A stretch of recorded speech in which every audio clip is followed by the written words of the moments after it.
Hi, and welcome to Random Fandom FC, the podcast where I meet a new fan each week and explore how they came to support their team, what's been their highest high, their lowest low, and anything else I should know. We'll then look forward to their next game and then check in to see if we were a blessing or a curse to the teams that we follow. My name's Rob, an Arsenal fan living in the States, and I'll be your host. Before we meet this week's guest, let's find out how Aston Villa got on last week because Mike came on and we previewed Aston Villa against Spurs in the FA Cup. Mike predicted a 2-1 Villa win, and I went for a close 1-0 win to Villa. Well, for the first time in Random Fandom history, a guest has absolutely nailed it. It was 2-1 to Aston Villa. In a game that Spurs would have wanted to start really strongly after their drubbing at the hands of Liverpool in midweek, it took them 59 seconds to fall behind here. Good work from Rodgers, set up Ramsey, hit a shot that Kinski really should have saved, but somehow conspired to let through his grip into the net. So that was 1-0 after a minute. To be fair, he redeemed himself with a series of good saves to keep the tie at 1-0 at half time. Spurs came out in the second half, actually looking a lot stronger, started going toe-to-toe in a lot of challenges and looked like they might find a way back into it, only for Rodgers to make it 2-0 on the 65th minute. From that point on, it looked like it might be an absolute drubbing. Villa started playing some Olé football. There were some great little back heels and nutmegs going on. Rashford came on and looked lively. And then kind of out of nowhere, as we went into stoppage time, Tell managed to get a goal to make it 2-1. It looked like maybe we might get a shock and go into extra time, but Spurs couldn't find the equaliser. Villa go through as deserved winners. So well done, Villa, for going through, and well done, Mike, for absolutely nailing your prediction. Okay, so this week is the mini milestone for Random Fandom where my guest is not somebody who's one of my friends who I've forced to come on the show. This is actually someone who's voluntarily come on after listening to a previous episode. So let's crack on and find out who we're going to be following team-wise on Random Fandom this week. Cue the music.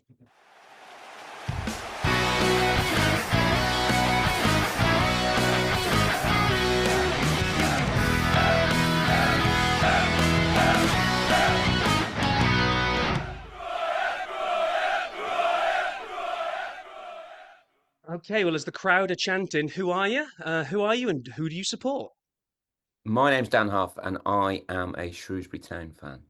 Shrewsbury Town. Look at that. We are going all over the map at the moment. We've gone from Hereford to Manchester United to Aston Villa to Shrewsbury. So thank you for coming on. Thank you for being the first person I haven't had to force to come on. So appreciate that. Very much a pleasure. Glad to be here. So let's just jump right in with the origin story. How long have you been a fan, and what was that first moment when you thought this is my team and this is who I'm going to follow? I've been a fan for a long time. I'm 50, and my first game was on the 7th of March, 1981, which feels like a long, long time ago. It was a home against Oldham Athletic. We were in the Championship back then. It was part of a relegation dogfight. Had a few of those over the years, and we were 2-0 down and ended up drawing 2-2. So that's where it all began. And given that I was born in Shrewsbury, bred in Shrewsbury, and lived in walking distance of the ground, that was the first step forward. Ah, okay, so proper local fan. That it always going to be them type situations. So okay, and was that then instantly? Were you kind of like always at the ground? Is it every week from kind of age 6 onwards, or is it kind of sporadic until you're into your teens or what have you? How did was it No, it all was in right from the start? I was pretty much a lifer right from the beginning, for better or worse. My dad took me to the game against Oldham, and my dad moved to Shropshire in 1970. So he started going to games as a relatively young man, and it was almost inevitable that he'd take me along. And we were season ticket holders from the season afterwards, and I'm still a season ticket holder now, as are my two 9-year olds. Those poor souls are invested every bit as much as I am. And that's where it all began. I think if I were to look back, then I think almost a year after that game is where everything became, sort of went to a different level. We got to the sixth round of the FA Cup in 1982, and to put that in context, I mean you're an Arsenal fan, you're used to getting to the sixth round of the FA Cup. You're used to winning the goddamn thing. We've only ever got there twice in our entire 130 odd year history. So that's a pretty big day. We were drawn away at Leicester. And it was one of those games where you often hear, don't you, that you can't script this, and then you realise what they really mean is someone scored a goal in the last minute. You really could not script this game, because Shrewsbury played late with that they had three goalkeepers back in the day where there were no goalkeepers on the bench. One of them went off injured. They put somebody else in. He was rubbish, so they took him out, put somebody else in. We were 2-1 up, doing really well, and then made some pretty horrific mistakes. And a bloke came on and scored a couple of goals. Lineker, I don't know Oh, whatever happened to him. no, But no. no, but he came on, scored a couple of goals, of course, right at the beginning of his career. We lost 5-2 in the end, but it was one of those days where if you were there, you'd never forget. Too many people in the away end, quite frankly, it was dangerous. You'd never be allowed to do that anymore. But that was probably the first really sort of massive moment that I can vaguely remember now and look back on sort of fondly, even though we lost. So yeah, that's when it all kicked in. Okay, nice. Yeah, because I'd done a little bit of digging because I wasn't quite sure how old you were when you started getting into it. I'd noted that FA Cup one. So the little kind of piece that I found was you'd beaten Ipswich in the previous round, which right now people will look at Ipswich and go, they're down the bottom of the Premier League, probably going to get relegated. Um, According to the encyclopedia that is Wikipedia, Ipswich Town were the UEFA Cup holders at the time, so that They was a were pretty the big. UEFA Cup holders. Yep. Yeah, That's right. wow. They came to the Meadow in the fifth round, and you're dead right. People now were like Ipswich, well, probably get relegated. Well, no, that's not. But back then, for those of a certain age, Arnie Muir and Franz Tyson, half the cast of Escape to Victory. If anyone's, I think it's called Victory in the US. They were all in that Ipswich team, and Rocky, Sylvester Stallone wasn't, but apart from that, it was a star-studded ensemble, and Gary Hackett scored a truly wonderful goal that ended up being on the goal of the season for match of the day back then. And yeah, all seems like a long time ago, but these formative memories shape you, and it was a brilliant, brilliant cup run. Oh yeah, that's got to be fantastic. A little segue off topic here, but Escape to Victory. I mean, just I don't think they could do a film like that these days where they could kind of convince the celebrities and the actual professional footballers. Because Pele was in that, wasn't he? He scores his overhead kick with his broken arm. Absolutely, yeah, absolutely, he was Ozzy Ardiles, and you've got Sylvester Stallone in goal saving penalties. I mean, what more can you possibly want? And also, Sylvester Stallone, I believe, at the time, for whatever reason, every film he appeared in, he had to get a nosebleed. Always had to get punched in the nose, and I think he gets the ball kicked in his face in that game and that's what makes him angry to save the penalty. Anyway, Oh, I love that. That's let's get brilliant. let's go back to Shrewsbury. So, okay, so that's the way in. It's young age, go into the games, absolutely drinking it in. FA Cup run kind of cements it, and the way you go. Now, we kind of always then try to get into kind of highest high, lowest low. I'm going to flip it around because it's always nicer to finish on a high. So let's go with the lowest low. Now they've got a storied past. There's a couple of relegation dogfights that some you've won, some you've lost. I don't know if your lowest low is going to be around relegation, but for you, as lifelong Shrewsbury Town fan, what's been the lowest low in your fandom? Well, yeah, I mean, it's that's a difficult question in many ways, but at the same time, there are relegations and relegations. Now, again, as an Arsenal fan, no, I don't mean this in any way. You won't know much about this, but there are relegations and relegations, right? And we're currently in a relegation dogfight, and we're 23rd in League One. And if we go down, everyone in this household, particularly the two 9-year-olds, will be really disappointed. But there's a difference between getting relegated from League One to League Two and dropping out of the league altogether. And that might take some comprehending for people who are not in that position. But in 2003, we beat Everton in the FA Cup, which is one of the examples I could use as a high. We were bottom of the league at the time. They had a guy called Wayne Rooney just setting out, and we beat them 2-1, scoring in the last minute to win. Brilliant. January 2003. We won one game after that in that season and finished bottom of the league and were relegated out of the league. And to put that in context, when you go out, we weren't sure our results were going to be on national television anymore. We weren't sure that anyone was going to mention us on the 5 o'clock Saturday sports report. We were really struggling financially. Our pitch, our old ground was wonderful. I loved it. It's the mecca of all sporting excellence in my small world, but it got flooded all the time. It was a financial nightmare. So there was real worries about whether the club would even exist. And of course, the first person you spoke to was a Hereford fan. They will be able to tell you about the challenges of, existential crises of going down. And so we could see this happening. We could see relegation impending.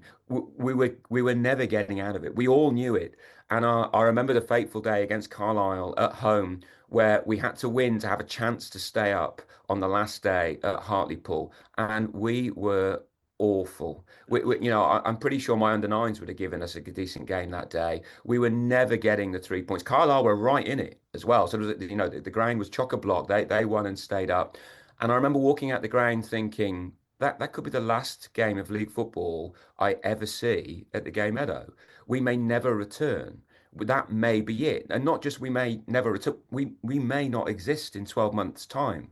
And that walking out the ground thinking that could be it is a feeling I wouldn't wish on anybody actually, because if football's about anything, it's about identity, it's about community, it's about belonging, it's about going on a shared journey. And there was a real worry that the journey could end. So we lost 3-2. I mean, how on earth we scored two, I don't know. And of course I went to Hartlepool on the last day of the season and we lost there. Not that it mattered, but it felt like yeah, we simply had to go because it was the final hurrah. But the Carlisle game was the one where I was really worried about the club's existence. And we of course went down into what's now the National League, but back then was the conference. And you're absolutely right because it's kind of each fan has their own view of kind of what's kind of a disaster. You know, talking to Mike last week, and his lowest low was that slow death march to relegation. And it wasn't the actual relegation event itself; it was the knowing it was coming and nothing was going to stop it. And then it was the are we ever going to get back up to the Premier League again? And his worry is, are our games going to be shown on TV? Whereas like yourself and Jamie that came on to do Hereford, it's not as it's not the worry of will we be on TV anymore. It's will we even exist anymore? And there's so many. When we were doing that Hereford episode and we're looking at the teams that are down in the National League North and South, there's some big names that you go, geez. Because I'm saying I turned 50 this year, so you and I are pretty much the same age. And there's some names I look in there that I'm like, yeah, they used to read those out on BBC News at the final score. They used to be big teams, and Well, on there's Tuesday no night, Rochdale guarantee. played Yeah, Oldham, and that both of those two are hoping to come back up. And I haven't seen the attendance, but I bet you it was pretty full. And that's a National League game these days. Oldham have played in the Premier League. yeah, yeah. It's absolutely crazy. I mean, um, yes, first and foremost, my team is Arsenal, but after going to university in Reading and spending a long time there and going to Elm Park, it was kind of we'd go on a Saturday and watch the game.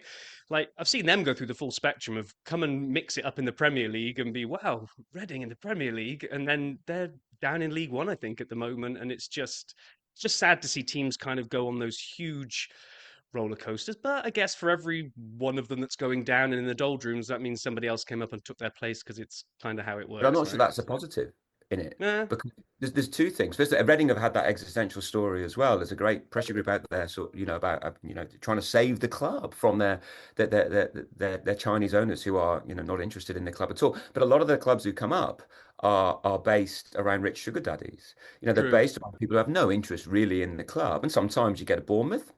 Okay. And sometimes you don't. Sometimes you get clubs that basically implode. Rushden and Diamonds. No one will have heard of Rushden and Diamonds, but they were a league club for a decade and built Yeah. they were based around the guy who owned Dr. Martin's shoes.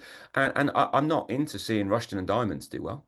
Rubbish and dustbins, as we tended to call them. And because I don't see them as being a proper football club. They're a vehicle for one man's, sort of business interests, really. And that's the issue I have with it. Oh, okay. So before we go over to your highest high, just want to, okay, where do you stand on something like the Wrexham story? Now, that's most definitely a leading question, but it's a brilliant leading question because Wrexham are our big rivals. We were in the what is now the Championship together in the 1980s. It's Britain's biggest international derby, I'll have you know. If you think that one through, there's not a great deal of competition, but it is a derby, and there's a fair degree of animosity between the two clubs. We're the only club, when asked by Wrexham, can we come and film our documentary when we play you? We said no. We're a football club, not a soap opera. You can film your documentary wherever you like, but not here, because the story for me is not actually so much about Wrexham. It's about the media story that surrounds Wrexham. Let's get us clear what this story is. You've got very, very, very rich people who happen to be Deadpool, and happen to be, Hollywood superstars who buy a club, loan it lots of money, okay, force the club to pay it back. They get an interest on the loans they play to Wrexham. So they're in it to make money. And they turn up, they pay second division wages or tier two wages to players who are probably about tier three to get them out the fifth division. And it's a fairy story? I don't understand. It's not a fairy story at all. It's a project by two individuals, and they are brilliant at it. Let's not be about the bush. Ryan Reynolds and the way he's done this is fantastic. But Wrexham were shown live on British television for seven consecutive FA Cup games. Right. That does that only Manchester United get that. And Arsenal may have done as well. But Wrexham had it. And they were playing teams nobody had ever heard of. Why? Because the media narrative around Wrexham somehow thinks it's a fairy tale. And that's the word I object to. It's rich people buying a club and taking them forward, which is all right, but don't give me the nonsense. Don't give me the idea that I should love this because I don't. And of course we hadn't played them for 16 years until last year. We played them in the FA Cup. We lost at home, but we beat them just before Christmas. Or no, 3 weeks ago, just after Christmas. And let's just say that was a good day. Yeah, Enjoyed that one. yeah. If you think about like the FA Cup games on TV, of all the things, right? So we've got here in the US, I get all the Premier League games on NBC. Okay, great. I was flicking around the channels the other day on a Saturday afternoon, or sorry, Saturday afternoon UK time. Yeah, CBS Sports Network, Wrexham are on TV. It's and they like, will be consistently. wow, Yeah, yeah. wow. Yeah, yeah, yeah. Then they're the only one. They're the only club covered from that division on CBS. So, like you say, it's not a fairy tale. It's not magical. It's all money. What I would say, and from kind of speaking to folk that are fans of the club, is that the documentary of the reinvestment in the community and Wrexham as a town actually does seem to be a kind of a true feel good factor element of this story, right? The way that they've gone about it. So I think you're right. They got a lot of money. They know how to do it. They're doing it well. They're maybe not going to be one of these rich owners that come in and pump and dump and then leave them in a worse spot. So okay, And we to be won't fair, I scratch mean, at my that. issue is more with the media narrative. I mean, obviously there Yes, are local rivals. I'll find a million reasons to have a pop at Wrexham, but it's more the media narrative around it that would see them very differently than saying Newcastle. I don't see the media falling in love with their owners.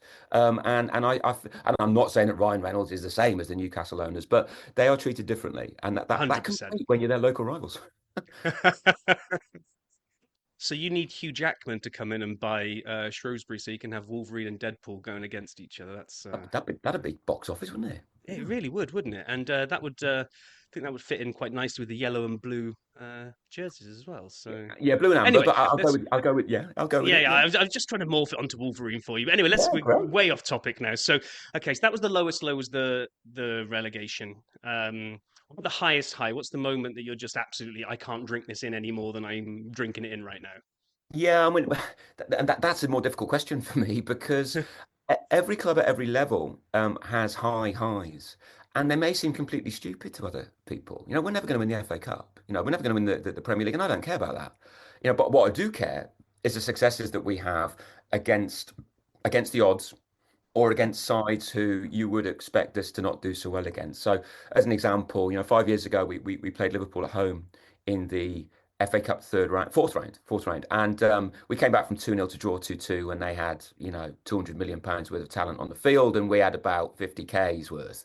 So those sorts of days are phenomenal, and they really are. You'll never change those, and that's part of the beauty of British football, of course, is that or European football is that you do get the chance to go up against the very best once in a while in these sorts of fixtures. But the highest high is it happened 12 months after we got relegated to the National League because there was two things. We had actually reset a little bit financially. Plans were afoot to build a new ground, which isn't the Bernabeu, but it is financially helping us, and it was the future.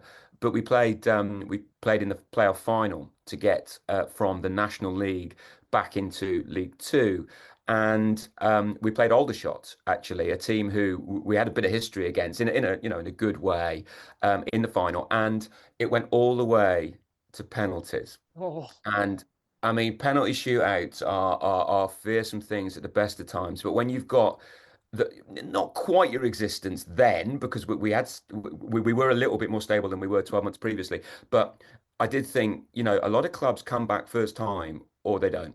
You don't see them again. And we're back to the narrative about Hereford and other similar sides. So that penalty shootout was the most excruciating 10 minutes of my life. And we missed the first penalty. I don't think the ball's landed. Luke Rodgers just sort of smashed it right out the ground. And we're like, what on earth? And then Aldershot missed the lot. So we won 3-0. So that it's the highest high, but I could barely watch. I was sort of hiding behind whoever was in front of me. But to come through it and to know that you're going to be back on the Villy printer, you're going to be back, in what most people regard as professional football, I can't imagine a scenario where I'll beat that. No, I mean, and this is exactly why I want to do the podcast like this, because you're right. Each fan's definition of highest high is going to vary massively depending on who the club is. It's funny you mentioned the playoffs. I think it was 2011, but I bizarrely over one weekend I ended up going with my brother-in-law, who's a season ticket Swansea City fan, and went and saw them win to get promoted. I think that was the Premier League promotion. I think my memory might fail me, but the day after, my old university roommate was a big Cheltenham Town fan and invited me along to go and watch the playoff final for them, which they lost. So I kind of saw through being a neutral on both days, I witnessed both sets of emotions. Well, we got to playoff finals three times, and we haven't just lost, we haven't turned up. We've been rubbish. And that's three times in our history. So, these big occasions have not always been kind to us. In fact, they're usually not very kind. But if there's one that we desperately needed to work out, it was that one against Aldershot. And thankfully it did. It's always, I mean, penalty shootouts always great when you're not involved. Just the worst thing ever. Whether it's Arsenal, whether it's England, it's I can't watch them. I'm behind the sofa just listening They to the are cheers hard or the work, aren't they? They it's really all are. hard work. What's your view on kind of the playoff structure as well? Because on one hand, if you're the team that finishes sixth or seventh and scrapes into the playoff and happens to make it, which history bizarrely shows that the people that sneak in tend to be the ones that get promoted. But when you finish third, say in the championship or whichever league, and you've missed out on the auto spots by a couple of points, the playoff has got to feel awful. So where do you stand? Is it there for entertainment's sake, or do you like the structure of the playoffs? Well, it took me a long time to warm to it.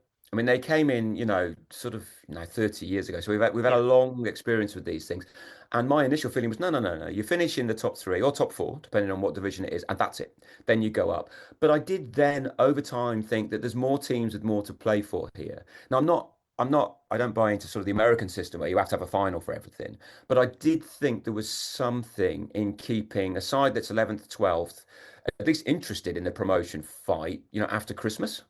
And so I was broadly sympathetic. And we had exactly the scenario that you talked about in 2017-18. We had a truly phenomenal season. We finished third in League One. We had three loan players we'd never heard of. Dean Henderson, Crystal Palace now.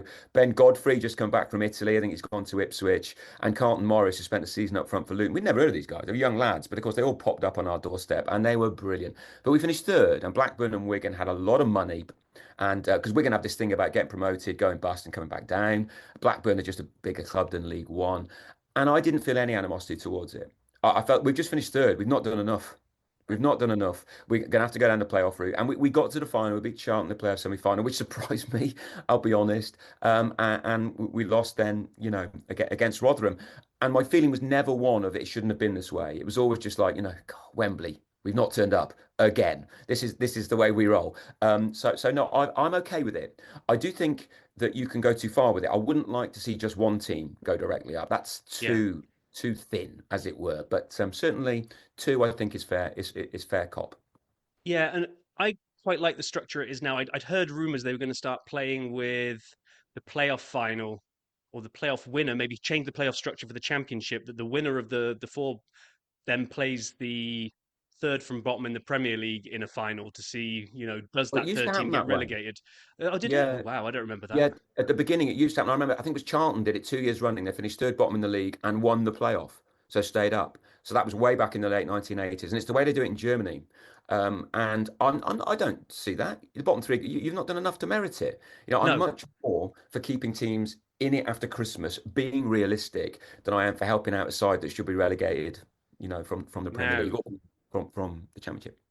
talking of relegation, I'm led to believe that you may or may not have a very detailed spreadsheet about the path to safety for Shrewsbury this year. So right now you are 23rd in League One, 23 points. I think you're finding yourself. Was it how many go down in? Is it the Four.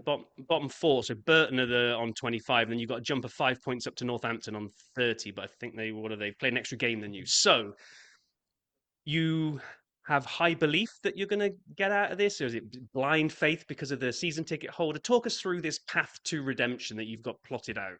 Well, hope springs eternal, right? Yep. There is always a way until there officially, statistically, is not a way. Now, I'm not quite in a position where we're doomed, but if anyone takes a look at the League One table, they'll probably think, I want some of whatever he's taking because we're not in a great place. But we changed manager before Christmas. A guy called Gareth Ainsworth come in, used to be at Wycombe, hugely successful at Wycombe. I've got a lot of man love for Gareth Ainsworth. He is hugely enthusiastic. He's a motivator of men, and we've improved no end. I mean, we've not won many games this year, but we've beaten Wrexham. I'm not sure if I mentioned that before. We've beaten Wrexham, who are one of the better sides. We've beaten Birmingham. Only two sides have beaten Birmingham. So it's beating the rest. That's the problem. We can beat the Yeah. really good sides. Um, and my idea is that the spreadsheet, yeah, I do this sort of stuff, trying to find a way to work out which games we need to win, which games we get free hits on, and which games we could perhaps take the strain a little bit.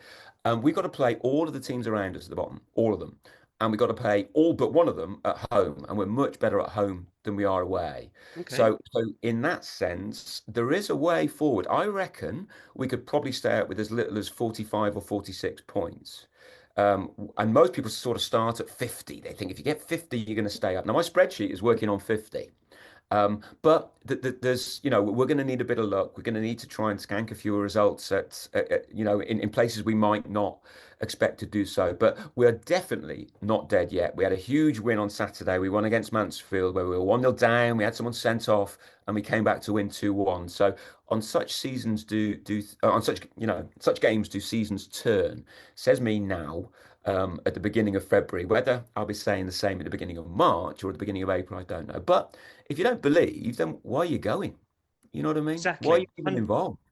I'd Yeah. seen the 2-1 against Mansfield, and I saw the little red card icon on there. So had you gone down to 10 men before the comeback started? It We wasn't did. a 2-0 up and hold on with 10 men then. It was No, full we on. went down we were 1-0 down for about 5 minutes. A pretty decent goal, lovely pass through by the Mansfield boy to create that. And then Toto, he was chasing his big centre half, chasing after their centre forward, and he was never catching him. And he clipped his ankle. He's clean through. Not vindictive, not malicious, but it's a red card. So you can sense doom just descending on the ground. And then football does what it does. We managed somehow to claw our way back into it, and it's one of those games that can really change things, and we'll have to see whether this translates into good performances moving forward. But we're getting more points now than we were at the beginning of the season. There's more optimism about, so the fingers are just remaining well and truly crossed, right? Yeah, definitely. I mean, so as we kind of look ahead then, I'm going to end up publishing this on Sunday, so you'll have already played. I think you're away to Rotherham at the weekend, so I won't make you predict that one because, I Well, the like to spreadsheet think that. says it's one of those ones where it's not a free hit, but it's not one we have to win, so it's somewhere in the middle. Ah, okay, okay. And then so that if people are listening to this on Sunday, they can kind of look ahead and keep an eye out for your result. You're Yeah. away at my old stomping ground in Reading. I think you said, are you going to that game, did you say? Oh yeah, we'll be there. Yeah, I mean, me and the twins will be there most certainly. Nice. I do like that stadium.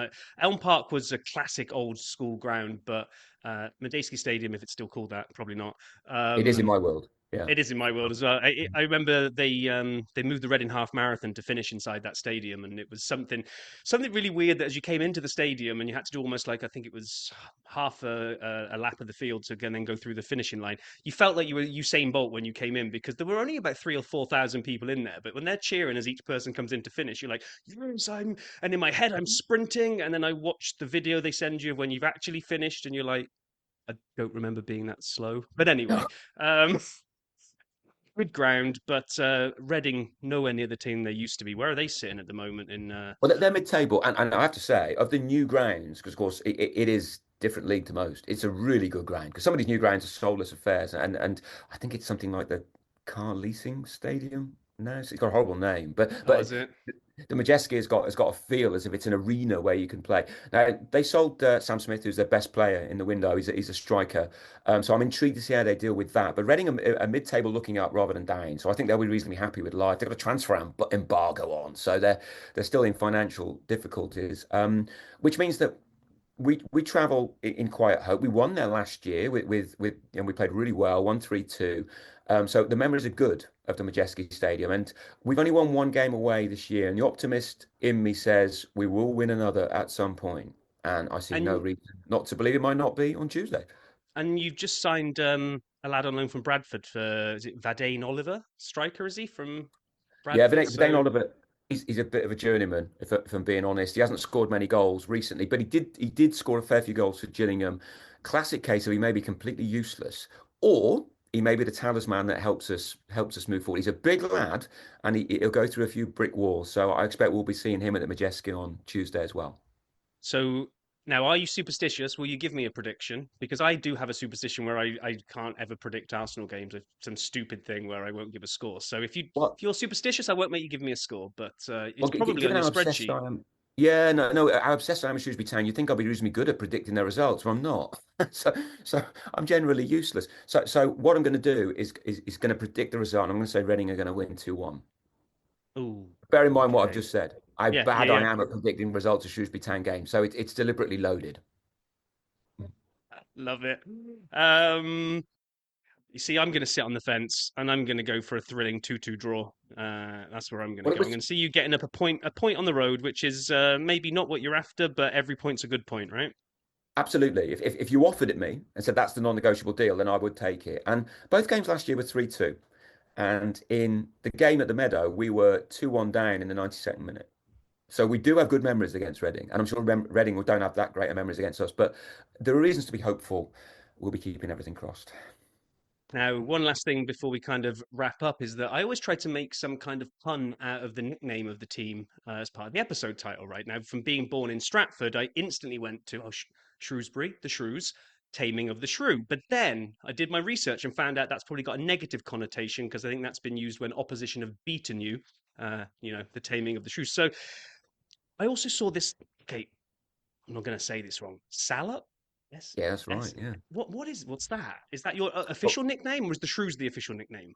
Well, it's what we would say, and it's what my kids would use. And they're born and bred in Berkshire, but they would definitely call us Solid. We wouldn't really Solop. say the Shrews. Yeah, that wouldn't work. Solid, quite intriguing. I don't know if any of your listenership speak French, but if they do, then they'll be wincing because it's an expletive in French, which I didn't Oh, know until I went to France when I was about 15 and started talking about it, and then got a rebuke from my sort of exchange partner's mum for swearing a lot. So I sorry, I haven't got a clue what you're on about.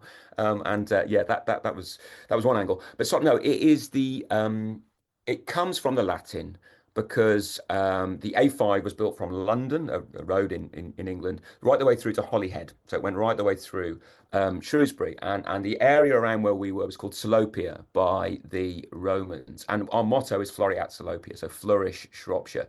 And the reason and it's the county of Shropshire. And the reason we use it is there's only one team that matters in Shropshire. It goes without saying, but there was only one professional team in Shropshire. That's a fact rather than my prejudice. So the idea would be that we're the county team, and that sort of works. People from Shropshire generally will wish Shrewsbury well, and it's the nickname that stuck. So that's absolutely the term that we would use, and I think it's recognised, by other clubs, even if they haven't got a clue why we use it. But yeah, it would definitely be Solop, sometimes Town. But actually, rarely the Shrews. But I'm not going to hold it against anybody if someone says the Shrews, but we probably wouldn't. okay. I think then maybe we'll go for something like Tales from Salopia or something like that. Oh, We'll I like we'll that. we'll we'll weave Yeah. that into the episode title rather than the Shrews. So no, that's fantastic. Thank you so much for coming on and giving us insights into how your fandom started. And I hope people listening will keep an eye out for your score this week and be cheering you on for the rest of the season so you don't get relegated. And Well, thanks very much uh, for having me, and thanks very much for setting up what is a fantastic podcast. If you're a football tragic like me, every one of these is going to have something to keep us entertained. So that's great. oh, thank you for saying that. Yeah, the hope is to try to get as many different fans from as many different teams represented. You've kind of summed it up for me today. The idea of I don't care if you're coming on here, like say my guest Tony, that was his highest high was the Champions League final against Bayern Munich. Well, okay, fine. Fine. But Yeah. someone else's highest high from a different, completely division, like the Hereford fan. I mean, yeah, okay, still going on about Ronnie Radford, but at least that is, every team has their own highest high, and every And person has even their I own have way of. to admit, and Hereford, they're not really our local rivals, but they sort of are. But that Ronnie Radford goal, oh my days. You ain't going to see many better goals than the Ronnie Radford goal. And if a Shrewsbury fan's saying that about a Hereford goal, then it must be good. Well, on that note, thank you very much, and thanks for coming on. Cheers.